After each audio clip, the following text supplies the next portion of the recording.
The kipping handstand push-up is one of my favorite movements to coach because it's one of those exercises that just seems way more complicated than it actually is.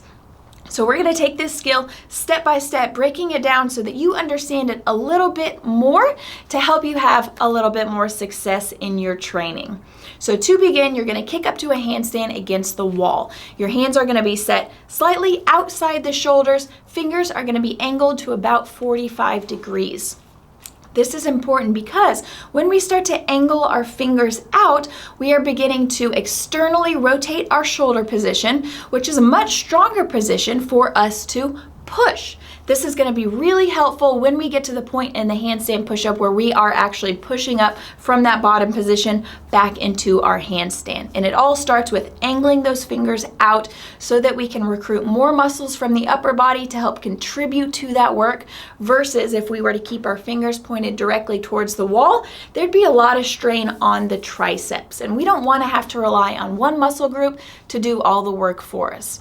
Angle those guys out so that we can use all the muscle groups within our upper body to help for the cause. Now from here, you're going to keep your head nice and neutral. This is because as we lower to the floor, you want to make sure that the top of your head is coming in contact with the ab mat or the floor or whatever equipment you're using.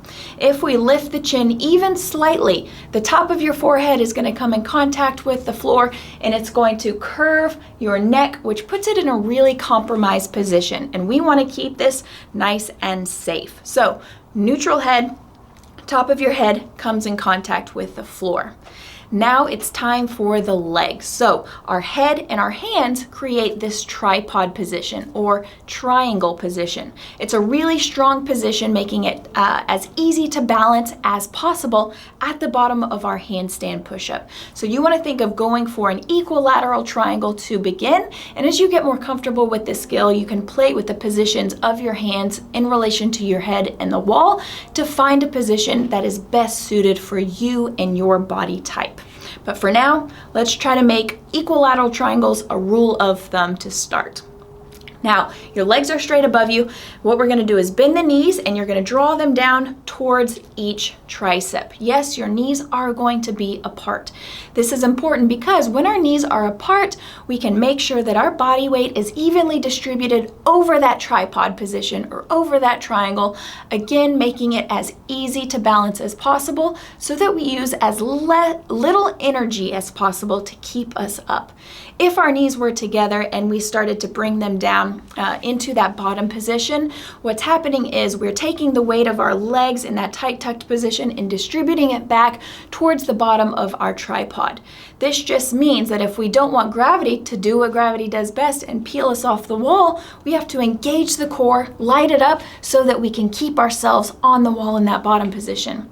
We don't want the core to work more than it has to, so simply spread those knees apart so that your bottom position is a little bit easier and we can let this guy relax just for a split second in this skill. Now, at this point, your spine is pretty neutral and straight, and so it's time to load ourselves to produce our power for the handstand push-up. To do this, you're going to think of your friend coming up to you and punching you right in the belly button. As you can see, it helped me almost round that lower back and really push it into the wall if I were in my bottom position right now.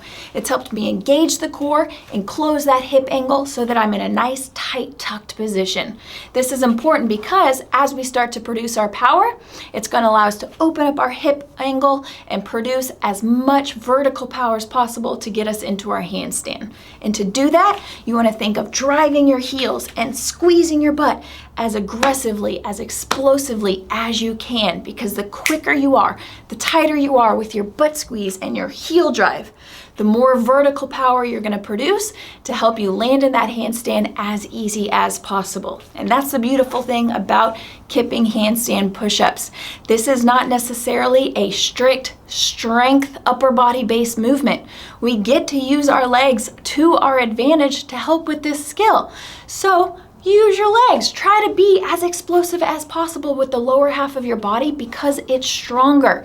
Think of how much more challenging and difficult strict handstand push-ups are versus kipping. It's because in strict, it is a strength movement. We simply have to use our muscles to do the work.